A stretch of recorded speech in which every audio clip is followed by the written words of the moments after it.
जय जगन्नाथ प्रिय यूट्यूब श्रोतागण आपण मानक मु गोटे सुंदर कथाटी आनी कथाटी एमती हूँ जड़े सांसारिक साधु को कहते यौतुक नेवा पाप कि कौन कहते साधु जनक हाँ पाप अटे पुणी प्रश्न कर सांसारिक लोक ताहेले शास्त्र यौतुक देवार विधान कहीं रही आमको टिके कहीदि से साधु जनक कौन कहते आसतु आमे मन दे शुणा।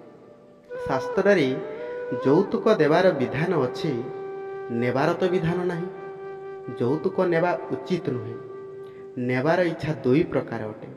प्रथमतः आम वस्तु आमको मिलू यह न्याययुक्त होइथिले हैं प्रभु प्राप्ति पाई एपरी इच्छा मध्य बाधक अटे। द्वितीयतः अन्यर वस्तु आमको मिलू यह चाहिए नरक ही मिली थाए। यौतुक नेबार इच्छा नरकगामी कराए। यौतुक मिलिबो न मिलिबो बेसी बा कम मिलिबो यह प्रारब्ध उपरे निर्भर करे। अन्यायपूर्वक अन्यर धन नेबार इच्छा मनुष्य को नरकगामी कराए। तेणु श्रोतागण मनुष्य जन्म पाई पुणी नरक जीवा अपेक्षा अन्यर धन प्रति इच्छा को आमे त्याग करने श्रेयस्कर अटे। प्रारब्ध अनुसार धन मिले इच्छा कले धन मिले नहीं ता होइथिले केही निर्धन रहंती नहीं।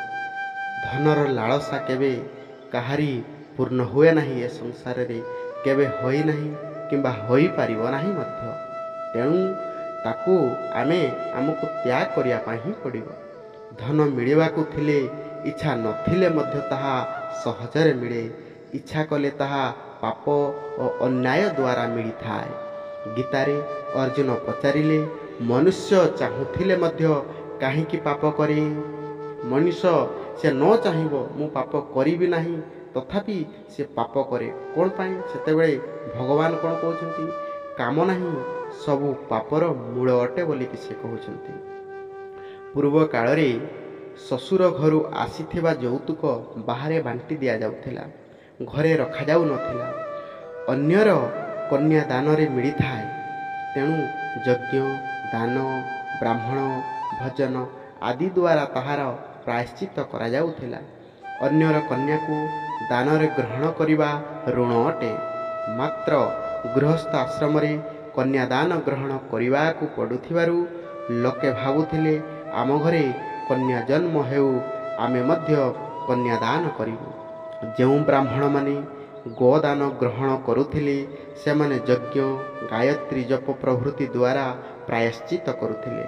अन्यर धन नेबा जेबे दश तेबे यौतुक रे धन नेबा तो महादश अटे।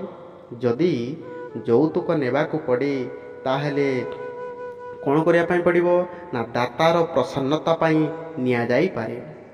नेबार इच्छा नथिबारु एपरि नेबा देवा संगे समान अटे। तो प्रिय श्रोतागण आमर ए सुंदर कथाटी जदि आपण माननकु भल लागिला ताले आम चैनल को आपण माने जदि नुआ करि आछिचंती दयापूर्वक आम चैनल को लाइक करि दियंतु सब्सक्राइब करंतु एवं आपण माननकर प्रियजनक पाखको शेयर करने को भूलंतु नहीं। धन्यवाद श्रोतागण।